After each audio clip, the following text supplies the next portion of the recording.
Saudara, pada Senin lalu, Presiden Amerika Serikat Donald Trump meluncurkan proyek kebebasan untuk mengawal kapal melintasi Selat Hormuz. Proyek itu ditolak mentah-mentah oleh Iran dengan menyebutnya sebagai proyek deadlock. Pasukan Amerika Serikat meluncurkan upaya untuk memandu kapal komersial melalui Selat Hormuz dengan 2 kapal pertama yang dioperasikan. Keduanya merupakan kapal dagang berbendera Amerika yang diklaim Amerika telah melintas tanpa cedera.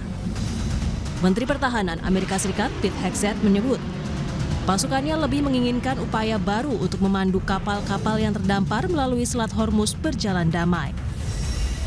Project Freedom is defensive in nature, focused in scope, and temporary in duration, with one mission: protecting innocent commercial shipping from Iranian aggression.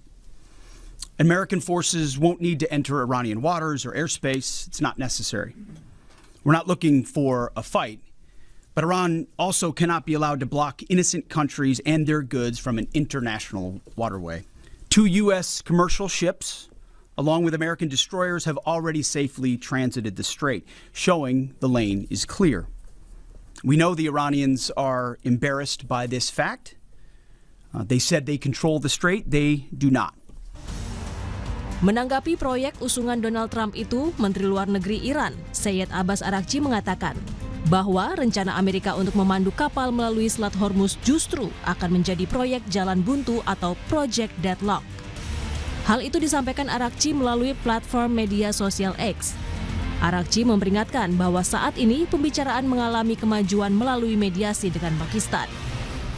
Amerika harus waspada agar tidak terseret kembali ke dalam rawa oleh pihak-pihak yang berniat buruk, begitu juga dengan Uni Emirat Arab. Project Freedom adalah Project Deadlock, kata Araghchi dalam unggahannya itu. Hanya berselang 1 hari setelah diluncurkan, Donald Trump justru memberikan kabar terbaru mengenai proyek kebebasan yang digadang-gadangnya memiliki misi kemanusiaan.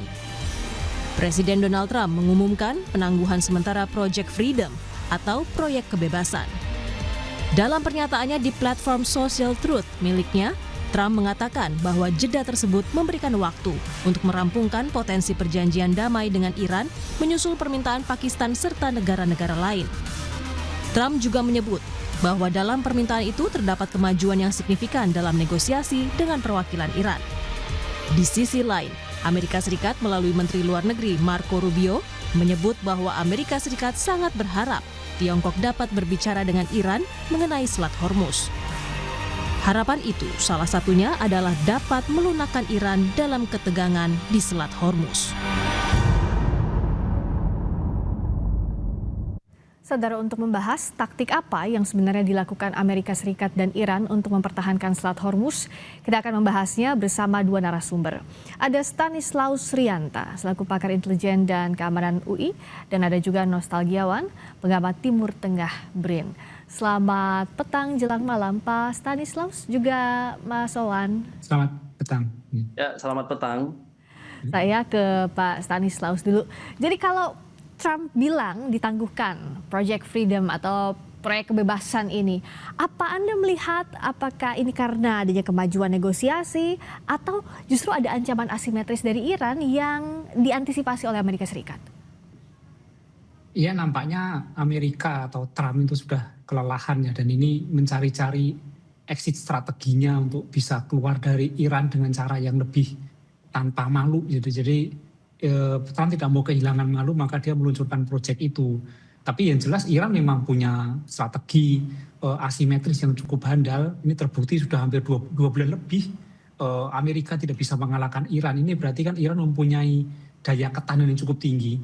Dan dia juga punya daya serang yang asimetris yang sangat merepotkan Amerika. Ini kalau diterus-terusin sebenarnya Amerika yang bisa berbahaya. Makanya exit strateginya seperti apa, saya kira itu exit strateginya seperti itu. Jadi menyatakan selesai, kemudian ada operasi baru, diperdebatkan lagi.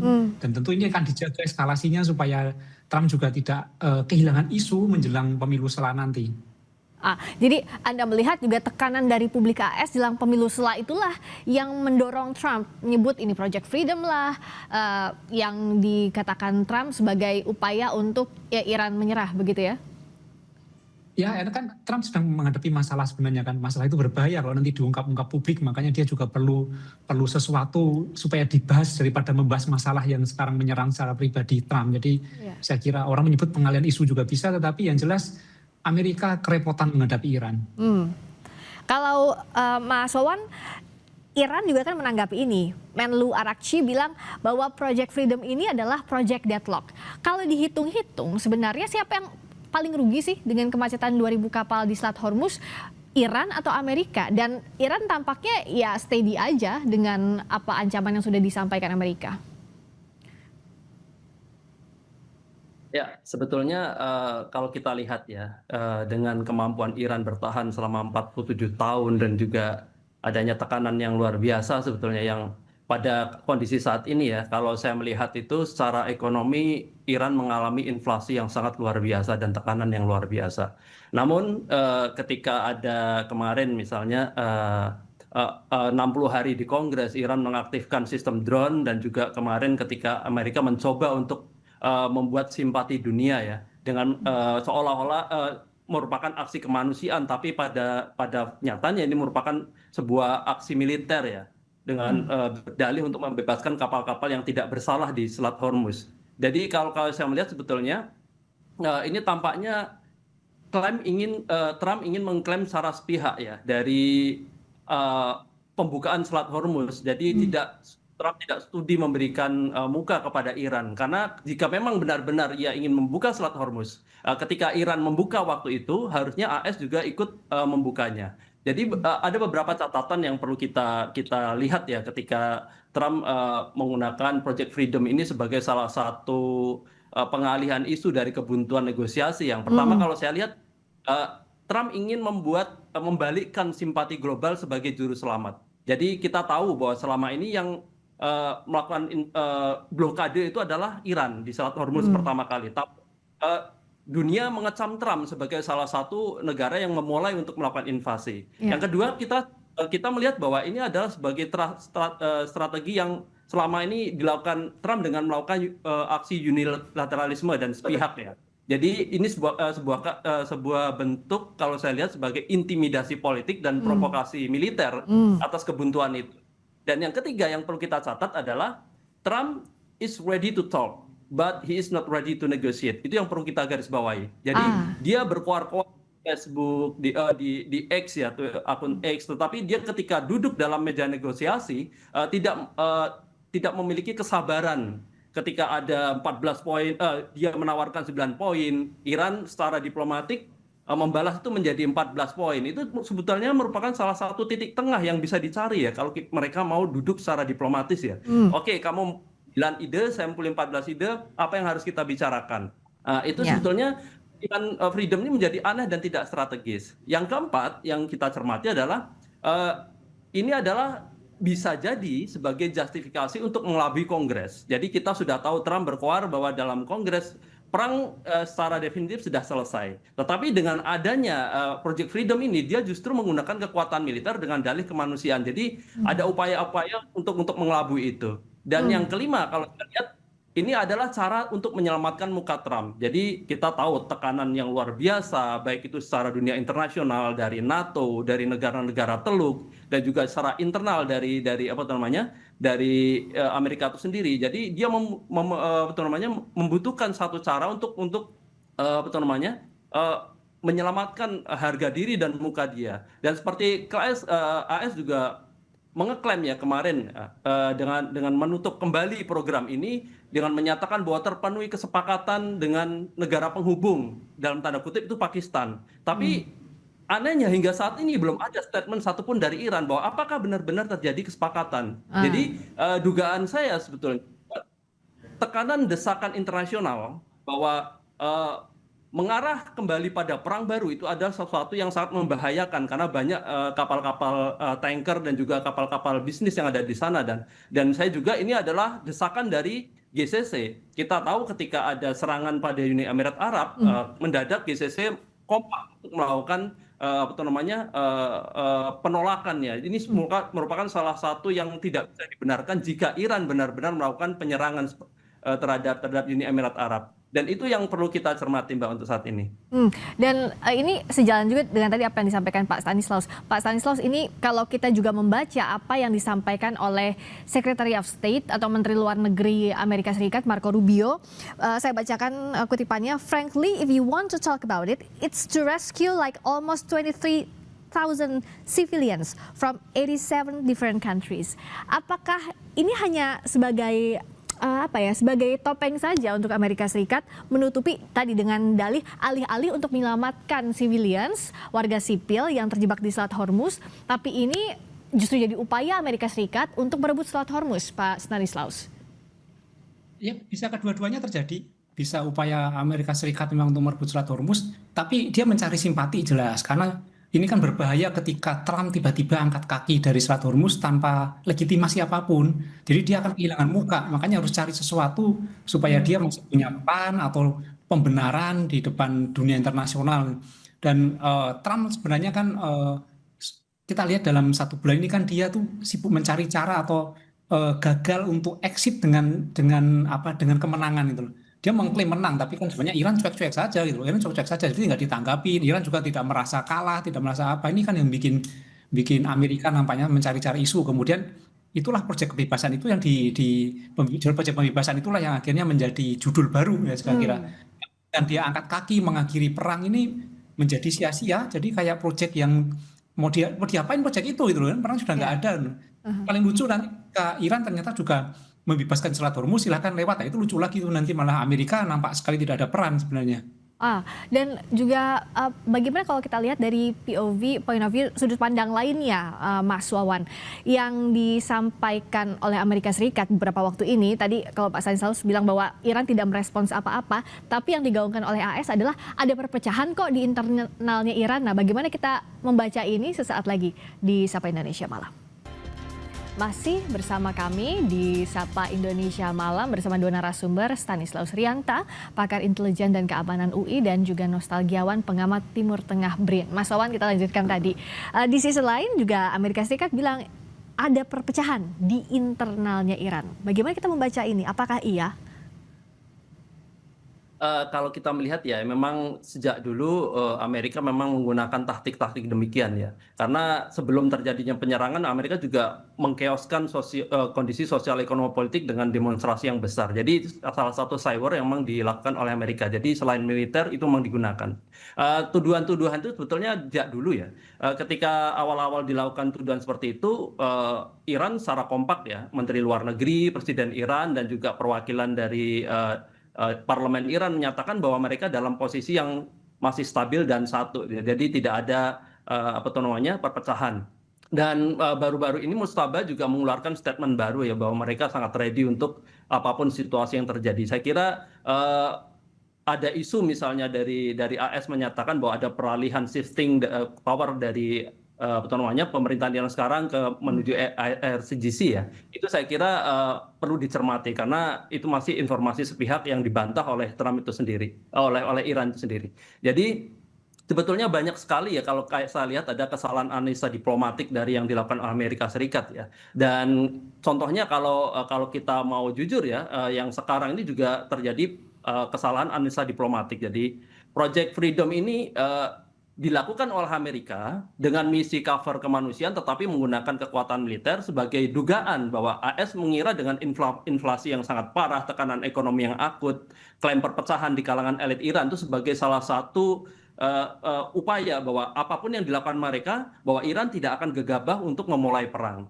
Namun kenyataannya Iran masih tetap bertahan, bahwa mereka mengatakan apapun yang aksi militer ataupun pengerahan militer menuju Selat Hormuz itu akan menjadi salah satu ancaman terhadap Iran itu sendiri. Dan kita sebetulnya apa yang dikatakan Iran sebagai jalan buntu itu memang benar. Dan kita melihat ya, memang Selat Hormuz ini kadang-kadang seolah-olah sebagai sebuah jebakan bagi Iran yang dilakukan oleh militer Amerika Serikat ya dalam aksi juru selamat ini. Jadi Iran dituduh oleh dunia sekarang melakukan penyerangan terhadap Uni Emirat Arab. Pada titik yang sama Iran juga membantah itu.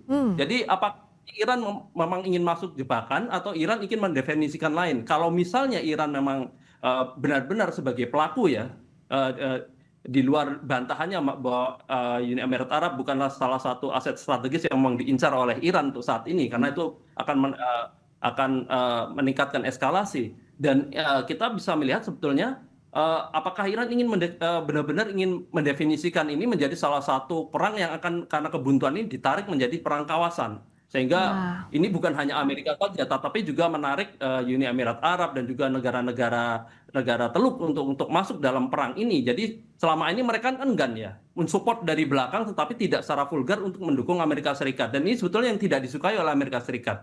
Jadi apalagi yang diserang ini adalah Fujairah ya, itu salah satu pelabuhan penting. Dan sebetulnya kalau kita ingin apakah dengan bantahan ini benar-benar Iran yang melakukan penyerangan, kita coba kalkulasi mana yang benar. Pertama, apakah Iran diuntungkan dengan hal ini?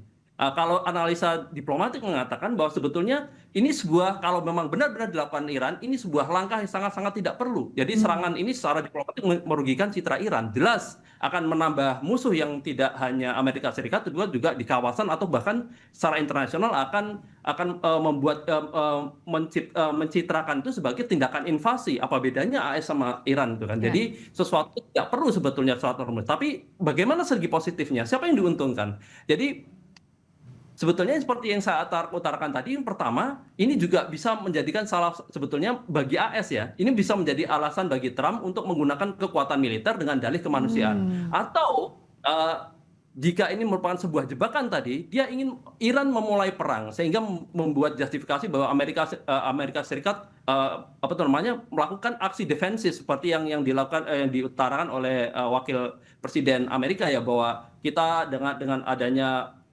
Freedom ini akan melakukan militer defensif di Selat Hormuz. Dan pada feedbacknya adalah positifnya Amerika tidak akan sendiri lagi. Kita tahu bahwa Amerika dukungan dan baik tekanan dalam negeri yang luar biasa ketika dalam Kongres mereka tidak bisa menyatakan bahwa apakah perang ini akan dilanjutkan. Mereka mengklaim bahwa perang, karena ketika dilanjutkan ini ilegal. Mereka mengatakan sudah selesai dengan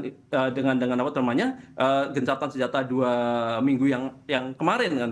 Dan itu menyatakan bahwa sebetulnya ini akan menjadi salah satu mencari bahwa sekarang tidak sendiri, mencari teman. Yang kedua, ini juga bisa menjadi bagian exit strategi. Ya, waktu itu sebelumnya saya sudah pernah menyatakan ada 3 atau 4 skenario yang bisa digunakan Amerika, dan salah satunya adalah exit strateginya leave the rest to the Arabs atau leave the rest to the Israel. Itu yang terjadi. Jadi ini kita sering, jika kamu ingin melanjutkan perang, silahkan sediakan dananya dan nanti kita akan melakukan kalkulasi redefinisi dari perang itu sendiri. Dan ini ya sebetulnya ini membuat tekanan ini bagi Iran, bagi Amerika itu akan diuntungkan jika Iran misalnya tunduk dalam negosiasi AS seperti itu, sehingga akan lebih mudah penguasaan.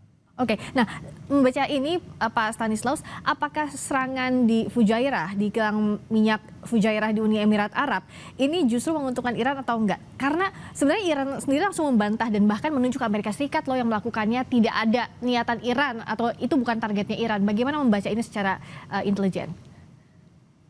Ya, kalau kita melihat secara intelijen memang prinsipnya siapa sih yang diuntungkan, ataukah Iran diuntungkan dengan operasi itu? Saya kira kalau Iran melakukan itu bodoh. Jadi dia tidak melakukan itu karena akan menambah kebencian masyarakat terhadap Iran. Iran sebenarnya tidak butuh itu gitu loh. Dia cukup diam saja gitu loh. Yang punya kepentingan untuk mencari menambah teman dalam arti korbannya Iran itu kan Amerika kan. Amerika ini nampak tidak didukung oleh siapapun.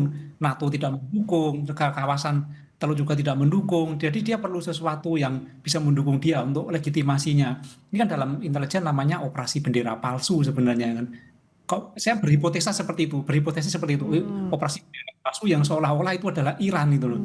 Tapi itu mudah sekali dibaca, apapun yang terjadi ya. Tapi kalau kita melihat kalkulasinya, Iran tidak diuntungkan, sementara yang butuh itu adalah Amerika. Singkatnya seperti itu.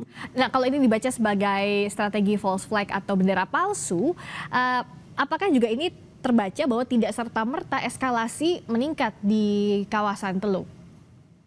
Ya, kalau Iran bisa membuktikan bahwa memang bukan dia, ya itu mungkin Arab akan diam saja ya, mungkin hanya akan menuntut Amerika jangan main-main dengan cara ini, mungkin seperti itu ya. Tapi ini nampaknya gagal.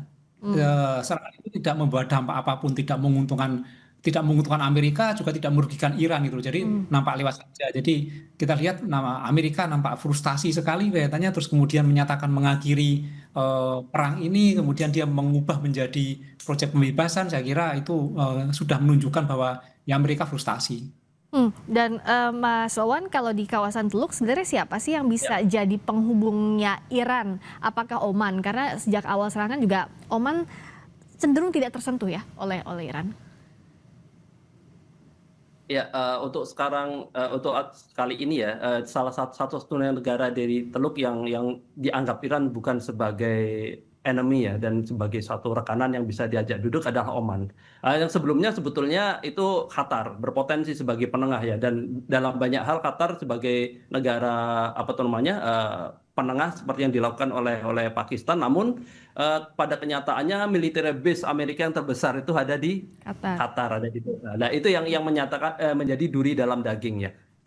Yang sebetulnya yang kita ingin analisakan adalah apakah benar ya dengan adanya strategi yang seperti yang kita katakan tadi, kemarin ada Epic Fury, sekarang diganti lagi dengan Project Freedom. Jadi ini seolah-olah ada mekanisme tarik ulur perang ataupun nanti start lagi, setelah itu pause lagi dalam gencatan senjata ya.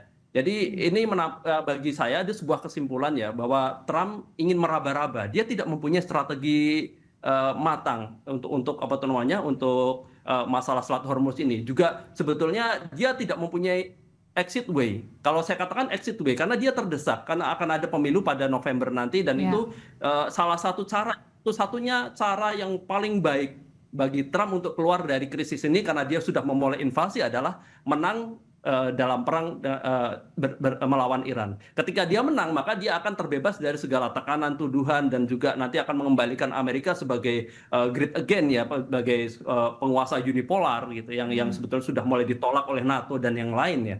Itu yang menjadikan catatan penting ya. Jadi dengan kebingungan ini, dia akan mencoba-coba mencari cara strategi mana yang lebih tepat bagi Amerika untuk keluar dari polemik ini. Jadi saya dari awal sebetulnya dengan adanya blokade hutan ya, dia juga ikut-ikutan dengan Iran untuk melakukan blokade Hormuz, itu menyatakan sebetulnya dia tidak dalam kondisi Amerika menginginkan perang sebetulnya. Dalam kondisi seperti itu. Kalau dalam analisisnya di luar dari Project Freedom ini ya. Dan Iran sendiri dari awal, meskipun secara militer mereka ready sewaktu-waktu, tetapi sangat terbuka dalam negosiasi. Cuma memang Iran dengan tekanan yang luar biasa selama ini cukup sabar dengan mekanisme negosiasi. Jadi ada tarik ulur di sana, dan itu yang kesabaran itu yang tidak dimiliki oleh Trump. Dan itu yang seperti yang katakan tadi, dia ready untuk berbicara, talk di mana saja, tetapi untuk bernegosiasi dia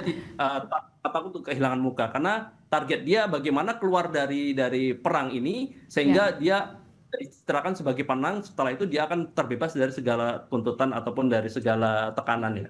Kalau Amerika Serikat dianggap tidak punya exit plan saat ini, Pak Stanislaus, apa skenario yang paling mungkin dilakukan? Kuncinya kan ada di Selat Hormuz. Siapa yang akan kibarkan bendera putih duluan? Kalau Amerika bilang, Trump bilang, ayo Iran kibarkan bendera putih, kayaknya nggak mungkin kan untuk memaksa itu dalam kondisi saat ini. Nggak mungkin mengibarkan bendera putih juga Amerika. Jadi paling Amerika hanya menyelesaikan perang ini, mengatakan sudah menang. Jadi dia akan menyatakan menang dan pergi. Jadi Amerika nggak mungkin mengatakan kalah. Dia pasti akan mengatakan menang, walaupun fakta di lapangan kita melihat semua bahwa Amerika keteteran ya. Itu yang akan disampaikan dia, bahwa kami telah menang, kami telah selesai dengan perang Iran, tujuan kami tercapai, akan mengatakan seperti itu. Itu menjadi exitnya Trump, walaupun nanti dunia akan mencibir dia ya, mungkin nggak percaya ya. Tapi minimal dia sudah bisa ngomong itu di depan publik, bagi dia udah selesai itu, supaya tidak malu. Iya, minimal siapa yang mengeklaim menang terlebih dahulu. Bisa jadi jadi exit plan untuk berakhirnya perang sejak awal Februari lalu. Terima kasih Pak Stanislaus Rianta, pakar intelijen dan keamanan UI. Terima kasih juga Mas Nostalgiawan, Mas Wawan, pengamat Timur Tengah BRIN, sudah hadir di Sapa Indonesia Malam.